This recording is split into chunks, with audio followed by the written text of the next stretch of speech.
Good afternoon. This is Mr. Barrera. Welcome to Geometry Learning in Place, Phase 3.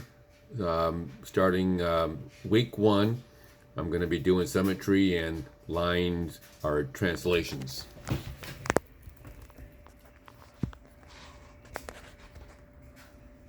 So symmetry. There's line and point symmetry. Basically, line symmetry is a line figure has line symmetry if you can draw a line and one part is a mirror image of the other part. Point symmetry is when you have a figure and a point can be placed so that if you rotate the figure 180 degrees, it looks the same. So we're going to go ahead and do a couple problems. Determine if the figures have line or point or symmetry. So we have the letter A, and you can see you can draw a line straight down, and one side is the mirror image of the other side. So this is line symmetry. In this hexagon here, you can draw a line through this way, this way, this way, this way, this way, multiple lines. So you have multiple lines of symmetry, and you also have point symmetry right there in the middle. You can see if you rotate your picture 180 degrees, you have point symmetry as well. And then this other figure right here, this arrow, it has point symmetry. As you can see, if you can rotate the picture 180 degrees, it's the same. So that's point symmetry.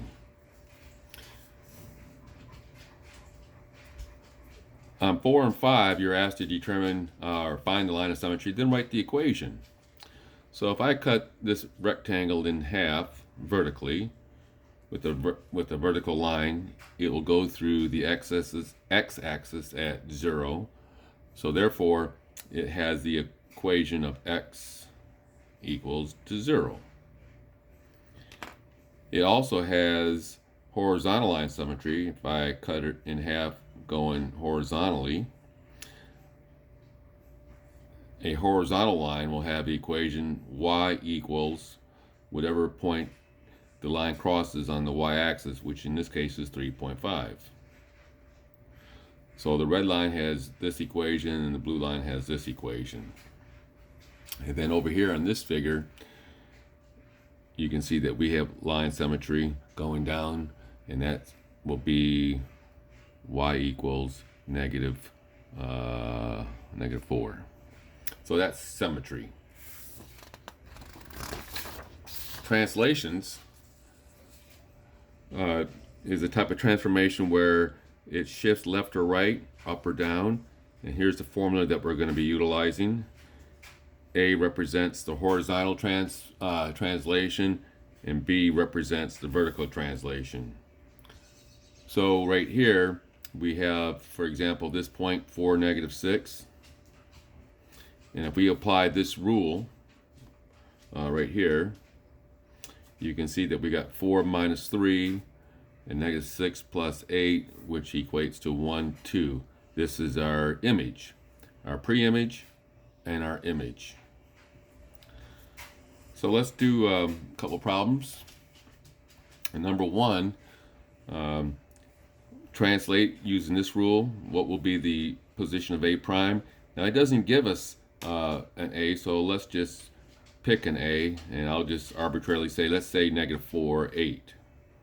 And if I take this point and apply this rule, A primed will become negative 4 plus 3.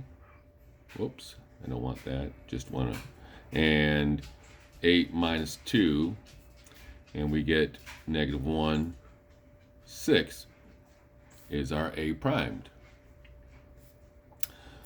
Number 3 is very similar to it. Here's our T, and here's our rule. So to get T primed, we apply the rule to our point. So we're going to add 3 to the 2 and subtract 6 from negative 5. So we get 2 plus 3, comma, negative 5 minus 6. So T primed becomes 5, negative 11. All right. Now, we're also asked to determine a rule from two different figures. So we're going from the blue triangle to the pink triangle.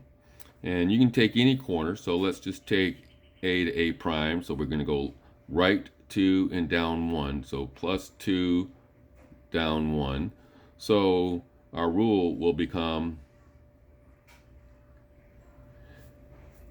x, we went over 2, so x plus 2, y minus 1. And there's our rule that represents this translation from the blue to the pink. And lastly, for number 4, we're going from b to b primed. So 2 to 4, it looks like we're adding 2 to this 2 to get to 4. And then from 4 to negative 2, it looks like we're subtracting 6. All right, so the rule becomes then, for every point x, y, the rule will be x plus 2 and y minus 6. And that concludes that set of examples for translations. So guys, I've gone over translations and symmetry. And this is day 3 of your learning phase, learning in place. And now you should be able to go ahead and do the corresponding assignment for day 3. All right, good luck.